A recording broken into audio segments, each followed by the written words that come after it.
Hello and welcome back to this episode 85 of the Inner Lenses recording. Your normal conversationalists.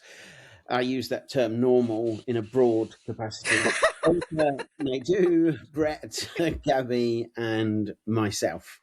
And, you know, it's not she's in trouble. That's not why I used Erika's full name and not the other people's. But welcome. Today is apparently National Umbrella Day. For those of you with strong stomachs, it apparently is also Cream Cheese in Brownie Day, which just makes me want to gag. We left ourselves at the end of the last episode considering acceptance and serenity, and that led us to bringing today the Serenity and Acceptance coaching frameworks. This comes from the Newfield Network, and Mark Walsh in particular at the moment is doing a lot of work with this. And it's based on the Serenity Prayer, being granted the strength to accept what you can change, the ability to change, and to know the difference. I'm sure most of us will be aware of that prayer. So, Erika, you had come at the end of our last conversation to a place of acceptance with misophonia, I believe it was still called back then. We may have renamed it Erika syndrome. And I know from previous conversations that you in particular have a little bit of trouble with acceptance. What comes up for you when I talk about acceptance and serenity, not just in coaching, but in life? The first thing that comes up is I'm noticing in my body an actual longing to feel what pure serenity feels like, right? Like, what does that really mean? And then the acceptance part is, of course, I want to say I'm instantly accepting of what? What do you want me to accept right here, right now? What exactly am I looking to accept? Because for me, I have to run it through a whole series of things first. Like, some other things probably need to happen before I can immediately get to acceptance. For me, it is not an instant thing. I don't just go directly to acceptance. I have to work through it and understand what I'm telling myself I'm accepting, right? Like, what exactly are you asking of me in this moment? So that's what comes up for me. So I'm sure more will come out once we get started dissecting this topic exactly. And I do have trouble with it. It's not so easy for me. Gaby, Brett, any immediate thoughts on what this might mean, either from a coaching perspective or in life? How are you with acceptance?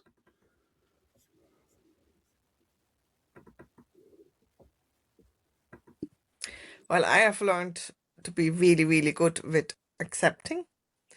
To be honest, I haven't read much about acceptance and serenity in coaching. I did a course on acceptance and commitment therapy, which, when I look for perspective of language, and I love my communication, find just listening into the words more helpful. Because what does serenity mean? Can we even stay in a place of serenity? Or is accepting the situation we're in, accepting what we can't change, thinking about what we want, and then making a conscious choice and committing to that path, I find, for me personally, more helpful. Now, as I said, I haven't studied the other one, but my question is, what does serenity even mean in that case? Are we supposed to stay in a constant place of serenity? Is this impossible?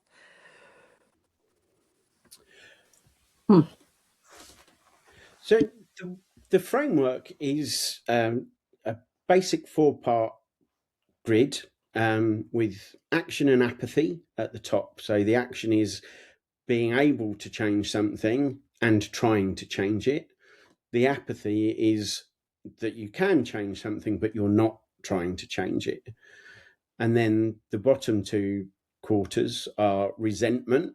You can't change it, but you continue to try to change it, causing all manner of frustrations. And peace. You can't change the thing, and you're also not trying to change the thing.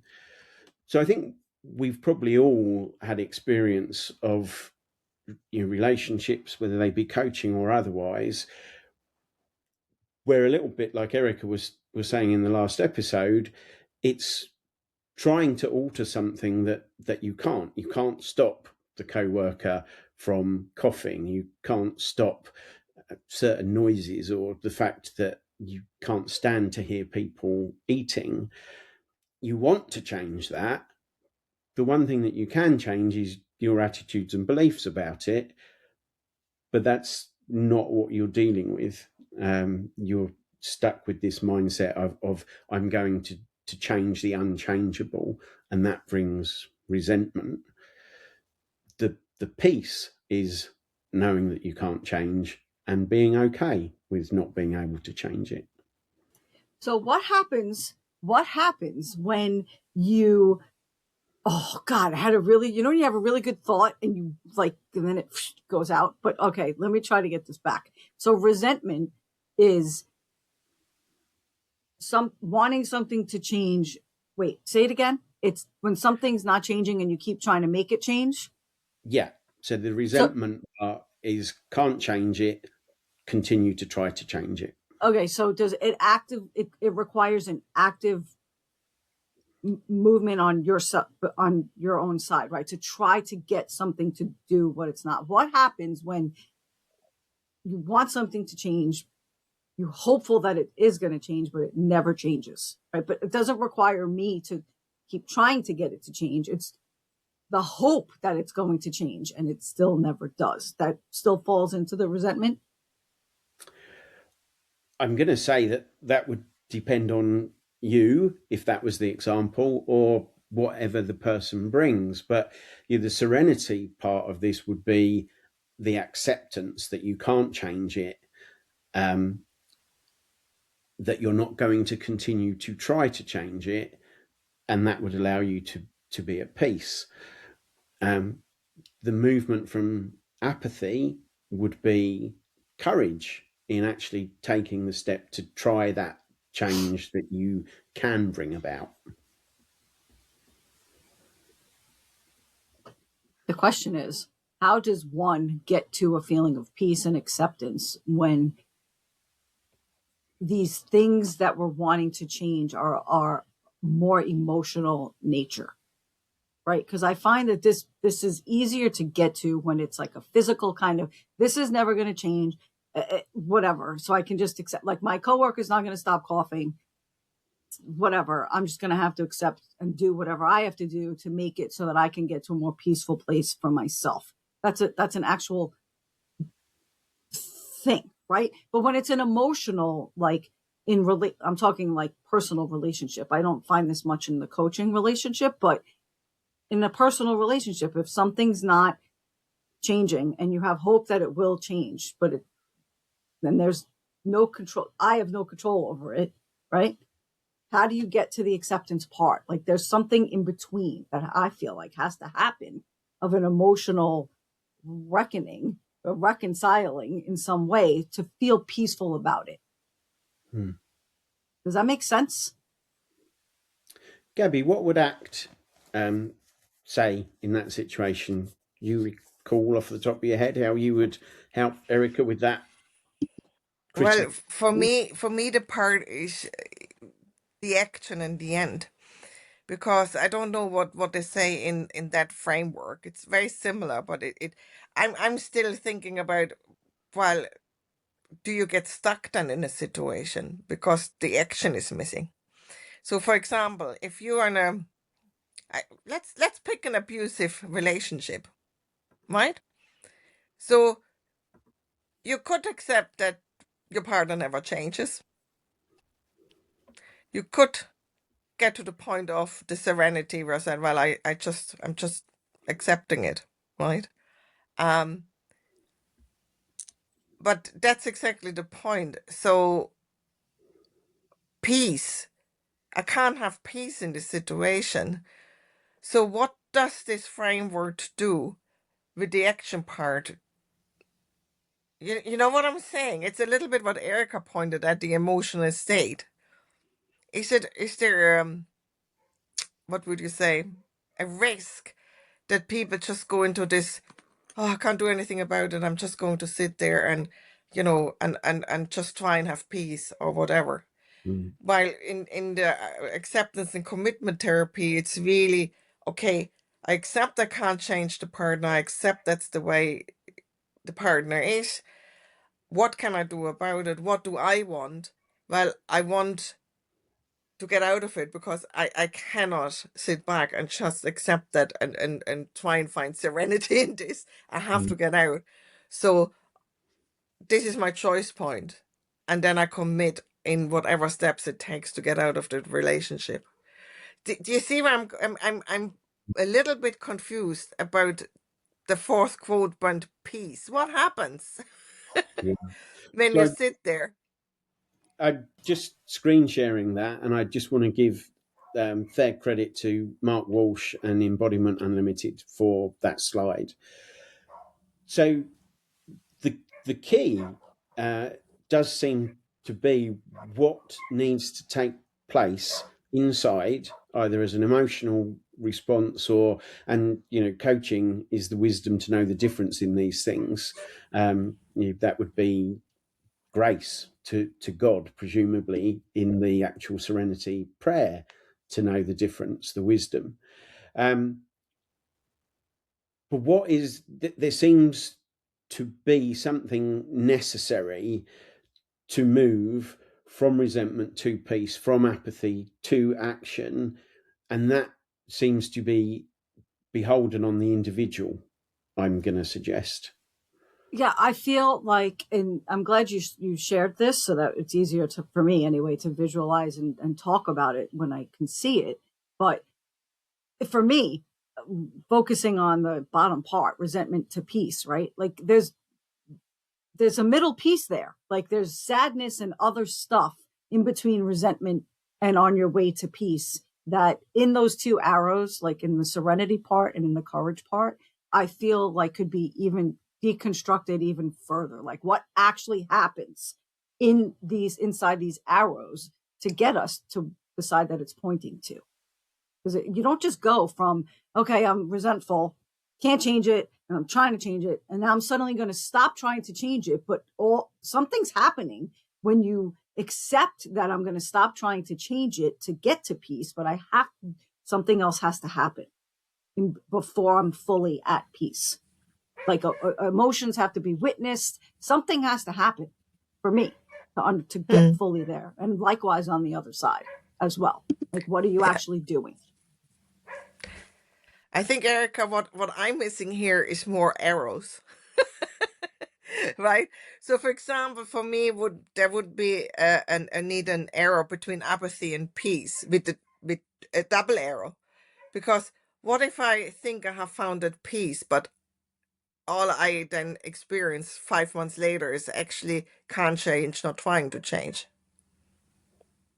Right? Yeah. When do we need to go then from maybe resentment up to action? So for me, there's too many arrows missing, because I think this is, I don't know, for me, it's too simple.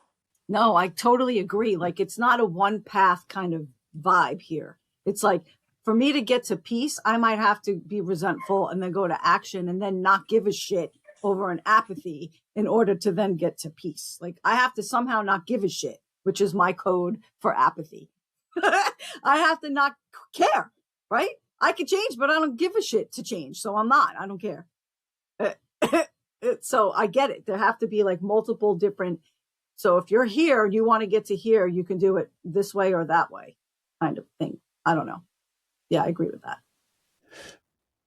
Brett, I'm going to suggest that you are actually probably the most serene of us. Not to say that you can't be like super macho and tough, but you have a very kind of accepting serenity vibe about you. What are your thoughts? I think so. Yes, I believe I love the other arrows and what you guys were saying, but this is kind of like a slide for coaching and just knowing, like on the bottom with the star, coaching is the wisdom to know the difference. So if somebody is in the apathy, then maybe looking for the action, or if they're in resentment, looking for the peace, right? The serenity. As far as it's hard because I'm with you on the arrows. Like there's so many different ways, but I guess in coaching, it's that's us looking at it as going through it. All the other arrows, like this is the way, but in coaching, it might be all right. So if they're there, what's the action? Is there an action you can do that would support XYZ, or whatever they said, you know what I mean? And then if they're in resentment, you know, is there, in driving them to the peace side. So if you're there and XYZ, is there, and driving them to the other side. So on a coaching way, there's a lot less arrows. For us, our processing might be arrows going all over the place. Let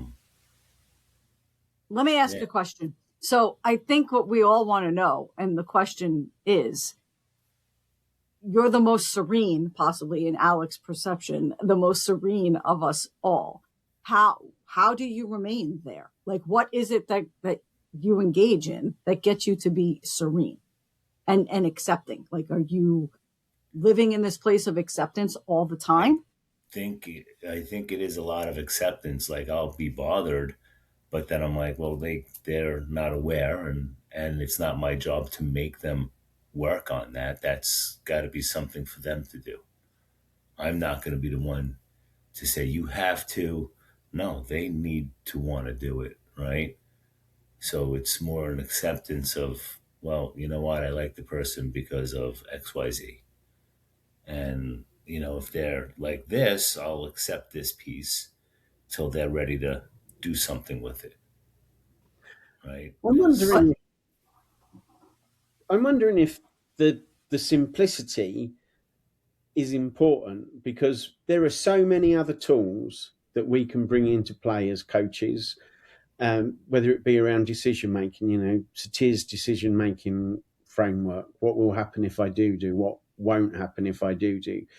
We've got tons of tools, and we could work our way through all of those.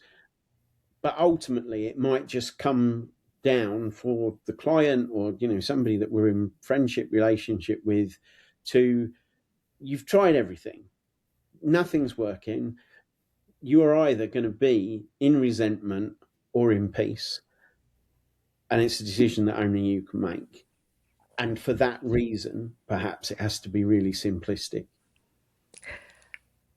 I know what you're pointing at. And there's nothing wrong with either of the quadrants. But for me, it's actually really too simplistic, because when I look at this, it actually suggests that you can only go from empathy to action, and that you can only go from resentment to peace. And that's all we do with the clients, right? Even for myself personally. Well, I think I live most of the time very much in peace, unless I realize there's something I need to change. Then I'm right in the other quadrant. So I don't understand why there's only, and I'm going back to the arrows. It's too simplified with these two arrows: empathy to action and resentment to peace. Life isn't that simple. No. And let's face it, our clients, if we have clients, or our friends that come talk to us, are coming to us mostly from a place of resentment, from something. Somebody else, something else is pissing me off, making me angry, whatever. So what? Okay, great. I'm sorry you're angry. What do you want to do about this? That's action. You got to do something. Like, what do you want to do? You could decide that you don't want to do anything. And that's apathy then. Okay, I don't want to do anything. Fine, we're not going to do anything. Then what? Where are you going from here? So that means you either don't give a shit, which is not true because you're really pissed. So what do we want to do with this pissed offness? I don't know. Yeah, if you think about it, the example I had before, what this suggests is if I'm in an abusive relationship, can't change, trying to change, now go, well, then I have to work with the client to serenity. No, I'm work with the client to action. Get out of there fast before he or she kills you. You know what I'm saying?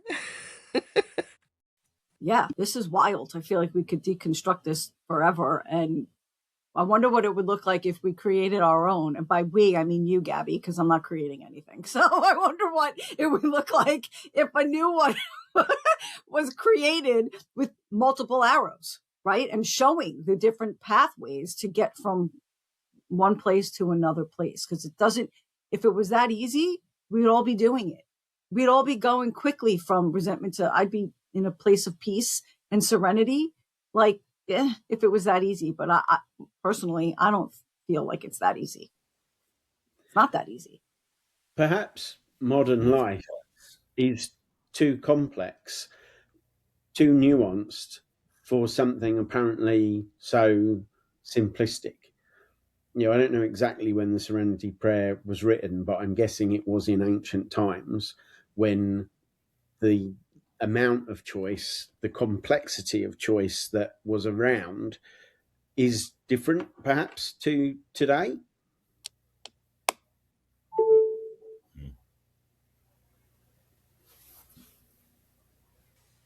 I don't know, but in you know, this would be for Brett to answer possibly about the ease with which, if it's ease even, that you get to serenity or acceptance is the gratitude possibly, which we had a whole conversation about this morning that included Brett talking about gratitude and me having a series of eye rolls one after the next. So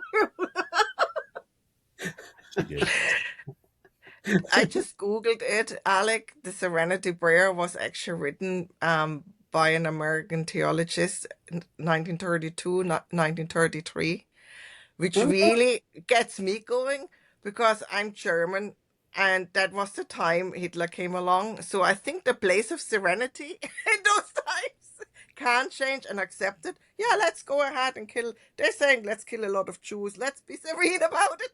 Really, really triggers me. You know, if you look at that model going from resentment to serenity, and there's just one arrow. No, sorry, I'm not buying it.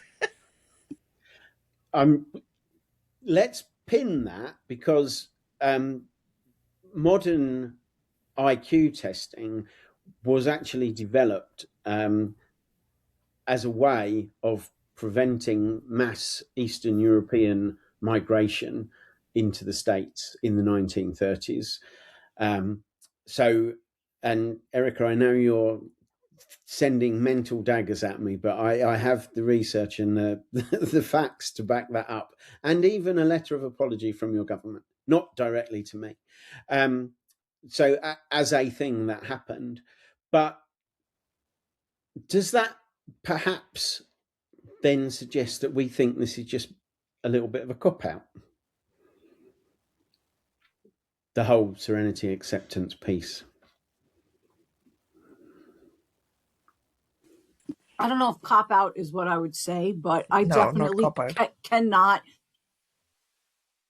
I just can't get to being accepting and serenity without something else happening. Like I have to feel like my resentment is being heard or something has to happen with it because it's valid. It's coming from somewhere.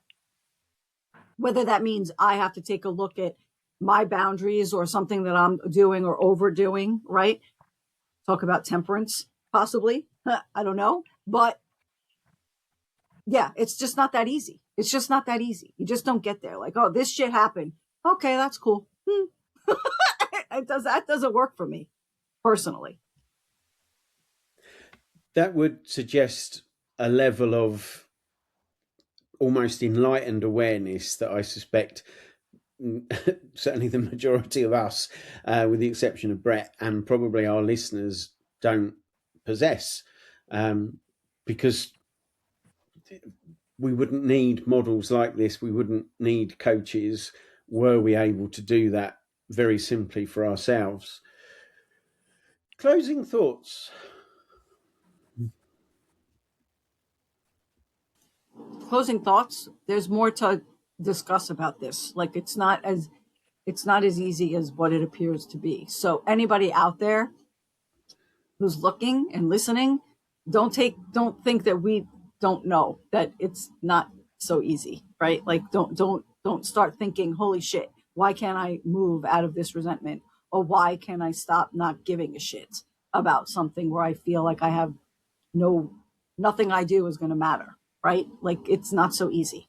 So my closing thought are that models are well and good, but everybody comes with different experiences, with a different situation they're in, with different context. So they're only valuable and useful in a kind of very limited way. Right? Maybe understanding that, yeah, we can move from resentment, we can have acceptance, we can find peace and serenity, but maybe there is more to it. So it's maybe, for me, those models maybe raising an awareness, but certainly, yeah, they're life doesn't work. Life doesn't form towards models. Yeah, it is putting the effort in, putting into practice the things that we discuss. And I suppose that age-old thing we have all spoken of in the past, where the thing was not your fault, but at the point of awareness it does become your responsibility, and that is going to require some form of action, as you and Erika have both already suggested. Brett, from the Serene Corner, any closing thoughts for us? I would say definitely going through a bunch of different areas. Like, you're going to go through it. I think the win is the opportunity to actually look at it and give yourself the space to look at it and assess it and really check in with where you are and know where you're feeling, right? Where those feelings are coming from, and just being aware. I think it just starts there, and acknowledging all those other pieces, all those other arrows, and kind of knowing how you react, or your way of responding to what it is, right? Just so you're like, know yourself, know how you go through things. So, okay, thanks everybody. We will be back at another one like this in the not too distant future. See you soon.